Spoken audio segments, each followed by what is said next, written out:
नमस्कार, मी प्रतीक्षा. DNA मराठीमध्ये आपलं स्वागत. महाराष्ट्र राज्याचे उपमुख्यमंत्री अजित पवार यांच्या वाढदिवसानिमित्त पाथरी विधानसभेचे आमदार राजेश विटेकर यांच्या मार्गदर्शनाखाली राष्ट्रवादी काँग्रेस समाज कल्याण विभाग पूर्णा तालुका अध्यक्ष चक्रवर्ती वाघमारे यांनी पूर्णा शहरातील बुद्ध विहार, शनी मंदिर, मेड्रिस चर्च तसेच जामा मस्जिद या पवित्र स्थळी जाऊन उपमुख्यमंत्री अजित पवार यांच्या दीर्घायुष्यासाठी प्रार्थना केली. तसेच जामा मस्जिद येथे दर्ग्यावर चादर चढवून मौलाना समवेत सर्वांनी दुआ केली.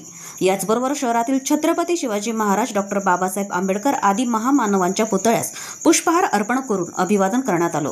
यावेळी राष्ट्रवादी काँग्रेसचे पदाधिकारी व कार्यकर्ते हे मोठ्या संख्येने उपस्थित होते.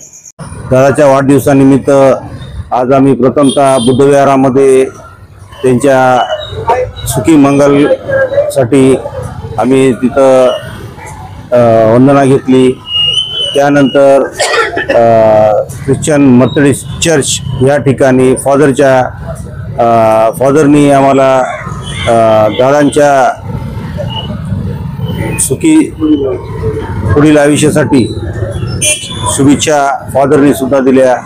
त्यानंतर आपल्या पूर्णाचे जामा मस्जिद या ठिकाणी दादांना मौलाई साहेबाच्या माध्यमातून तिथं बी आम्ही दादाच्या सुख समाधानासाठी, समुदायासाठी, त्यांच्या आयुष्यासाठी प्रार्थना केली.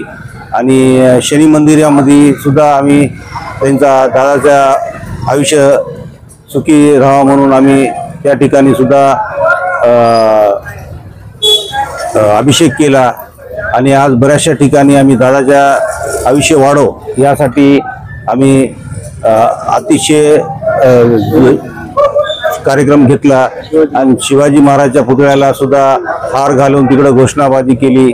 आणि डॉक्टर बाबासाहेब आंबेडकरांना सुद्धा आज आम्ही हार घालून दादाचा वाढदिवस आणखी इथून पुढे बी आम्ही 8 दिवस साजरा करणार आहेत. आणि ह्या ठिकाणी बरेचसे आमचे कार्यकर्त्यांनी मेहनत घेतली. आणि आज दादाचं आरोग्य, दादाचं पुढील वाटचालीसाठी दादा उद्या भविष्यामध्ये महाराष्ट्र राज्याचे मुख्यमंत्री बनावं हीच आम्ही देवाचरणी प्रार्थना करतो. प्रतिनिधी बालाजी कांबळे, DNA मराठी, परभणी.